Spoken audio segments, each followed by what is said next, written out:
Beaucoup de personnes, jeunes, adolescents, adultes, retraités, se posent la question du mal. Pourquoi, si Dieu existe, permet-il la souffrance, la mort?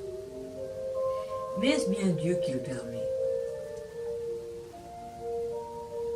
L'essai de Nicolas du Temple sur Jésus et la question du mal apporte des éléments de réponse à la lecture des évangiles, mais aussi de l'histoire, de l'archéologie, de la science.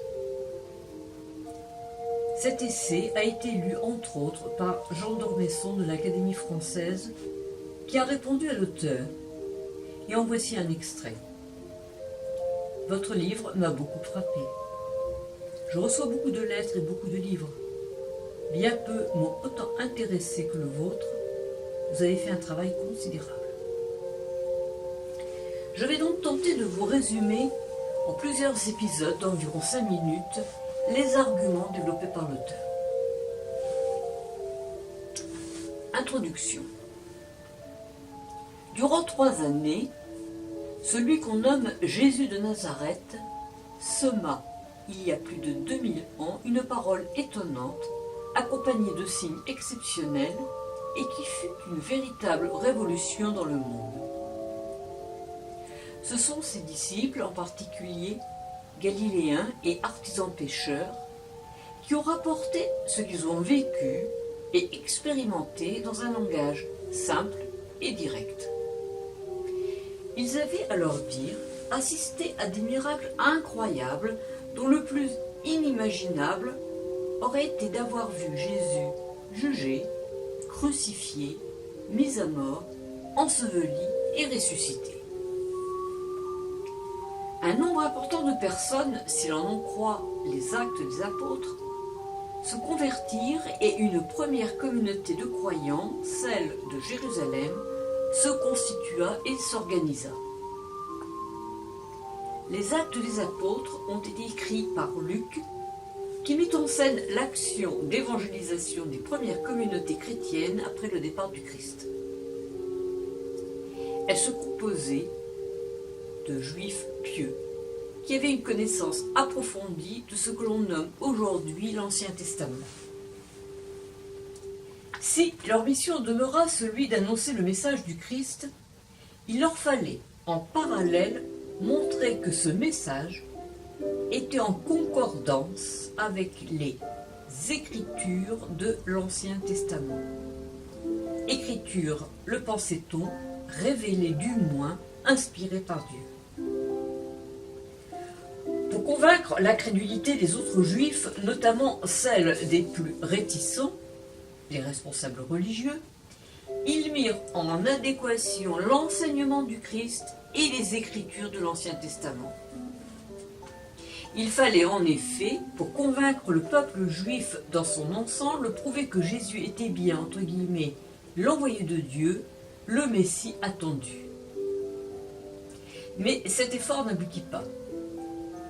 Cependant, les chrétiens conservèrent éthiquement et religieusement de fortes attaches avec le judaïsme, du moins jusqu'à la grande révolte juive de Palestine des années 67-77 et probablement au-delà pour certains d'entre eux.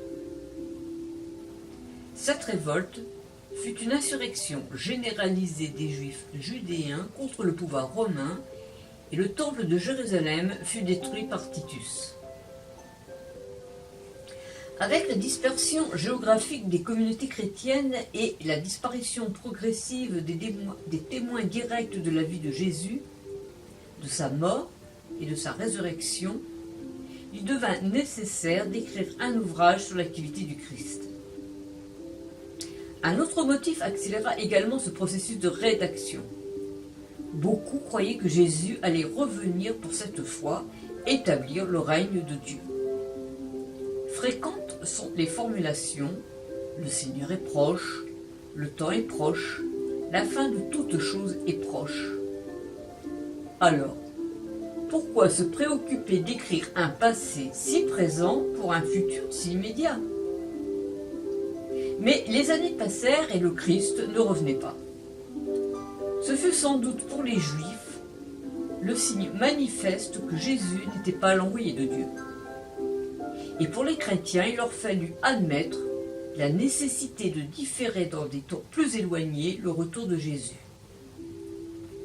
La fixation par écrit devenait donc indispensable. Le premier ouvrage fut écrit par Marc.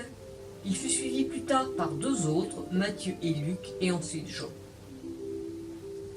Force était de constater que l'intérêt de l'activité du Christ était plus fructueuse auprès des païens et que la rupture entre le judaïsme et le christianisme devenait manifeste.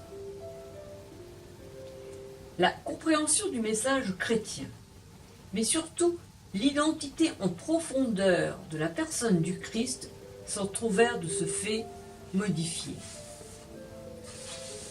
Le débat ne porta plus seulement sur la qualité entre guillemets de Messie de Jésus, il se déplaça sur un terrain plus proche de la philosophie grecque, à savoir Jésus n'était-il pas l'incarnation du Logos, de la parole de Dieu et donc Dieu lui-même? Les écrits chrétiens de la fin du 1er siècle et du début du second enregistrent largement cette inflexion théologique et surtout un texte très décisif pour l'évolution ultérieure du christianisme, à savoir le 4e évangile attribué à Jean. C'est donc au travers d'un ensemble d'œuvres et de témoignages produits par 2 voire 3 générations d'auteurs chrétiens que nous pourrons peut-être mieux cerner le problème du mal. La fois prochaine, nous verrons, puisque nous sommes dans la période de Noël, la naissance de Jésus.